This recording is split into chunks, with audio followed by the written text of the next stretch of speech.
Greetings, fellow time travelers. Welcome back to Treasures of History, where we uncover the hidden mysteries of lost civilizations and dive deep into the secrets that shaped our world. I'm your archaeological guide, ready to take you on another mind-bending journey through the corridors of time. Today's discovery will absolutely blow your mind.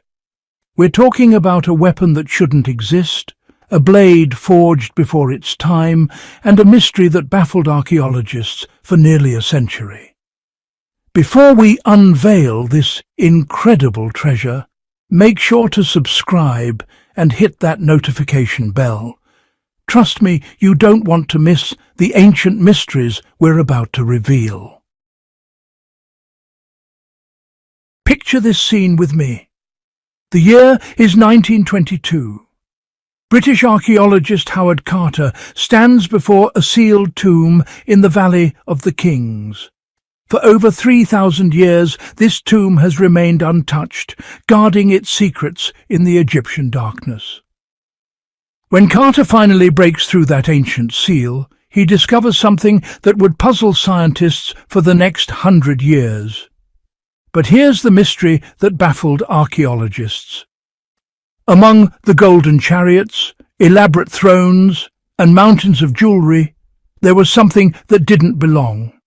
Something small, sleek, and absolutely impossible.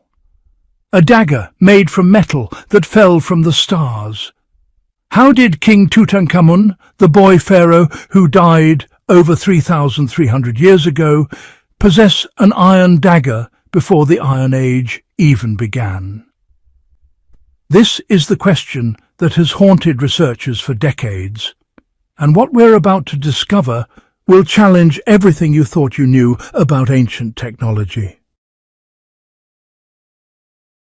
Let's travel back to 1323 BC, the year young King Tutankhamun died at just 19 years old.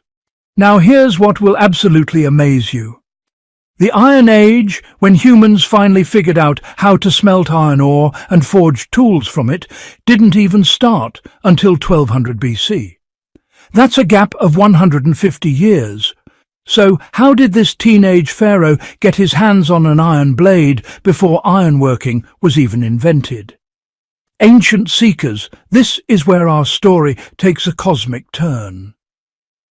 Before humans mastered smelting, there was only one way to obtain iron, when it fell from the sky.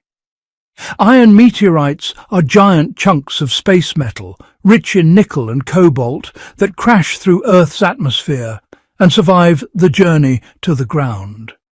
And somehow, ancient civilizations knew this metal was special. Very special. What we're looking at here is evidence of the Space Iron Age, a forgotten chapter in human history, where master craftsmen worked with materials from beyond our world. I think we need to rewrite the history books with this information. Don't you agree? Fast forward to the year 2020. A team of scientific detectives led by Takafumi Matsui from the Chiba Institute of Technology in Japan decided to solve this ancient mystery once and for all.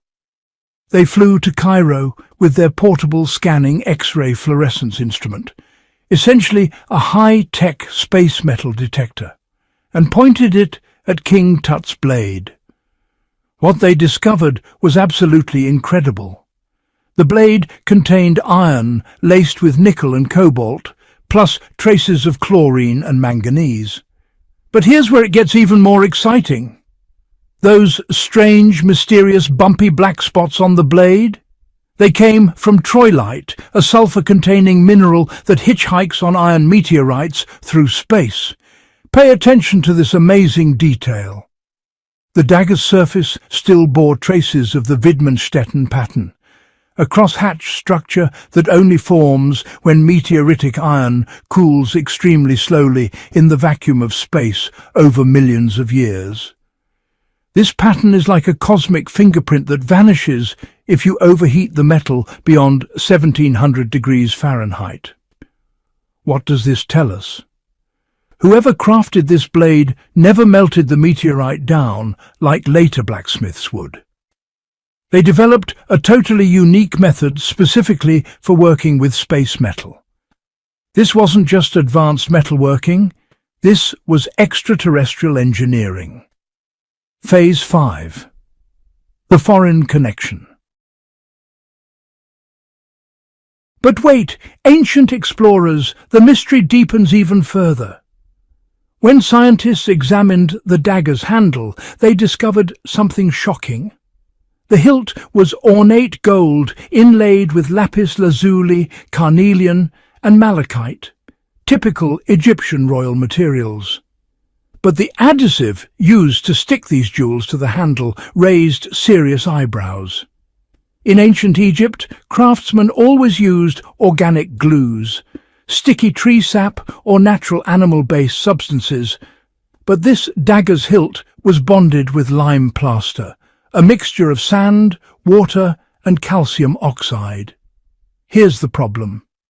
This material didn't catch on in Egypt until the Ptolemaic period, over 1,000 years after Tutankhamun's death. So who made this cosmic weapon? Scientists now believe it wasn't even the Egyptians. The only people known to be using lime plaster 3,300 years ago were the Mitanni and the Hittites, civilizations from the north that you might remember from ancient texts.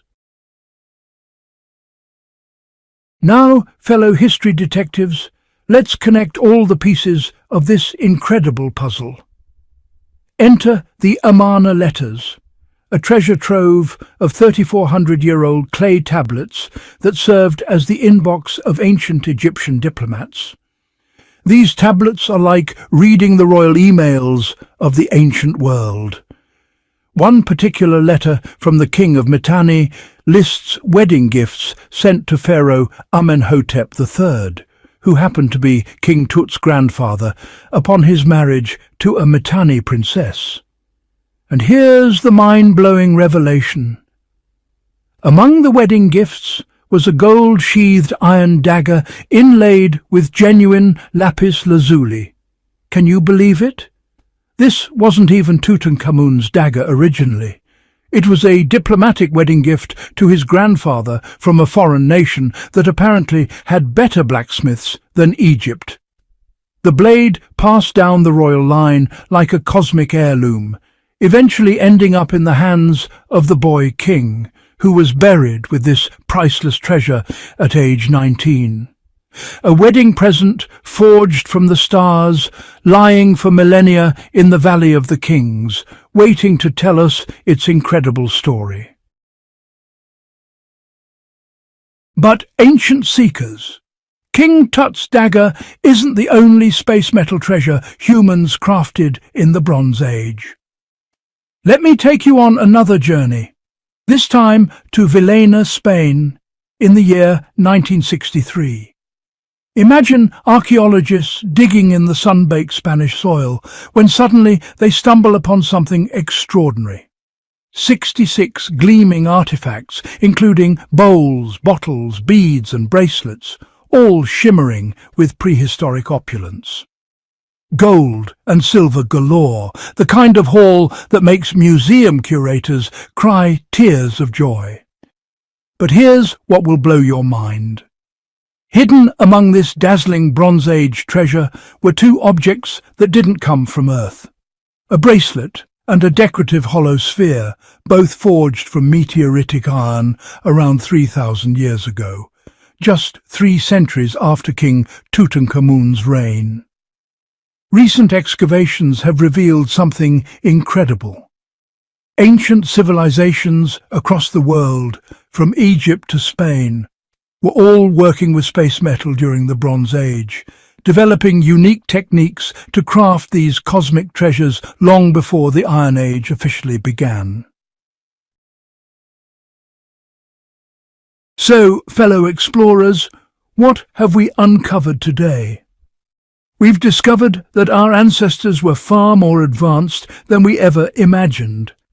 They didn't just wait for the Iron Age to arrive, they were already mastering space metal, developing sophisticated techniques, and creating treasures that would last for millennia. King Tutankhamun's meteorite dagger isn't just a beautiful artifact. It's proof of international diplomacy, advanced metallurgy, and humanity's ancient connection to the cosmos. It tells us that 3,000 years ago, people looked up at the night sky, watched meteors streak across the darkness, and somehow knew that these fallen stars contained something precious. What do you think about this incredible theory? Could there be more space metal artifacts hidden in museums around the world, waiting to reveal their cosmic origins?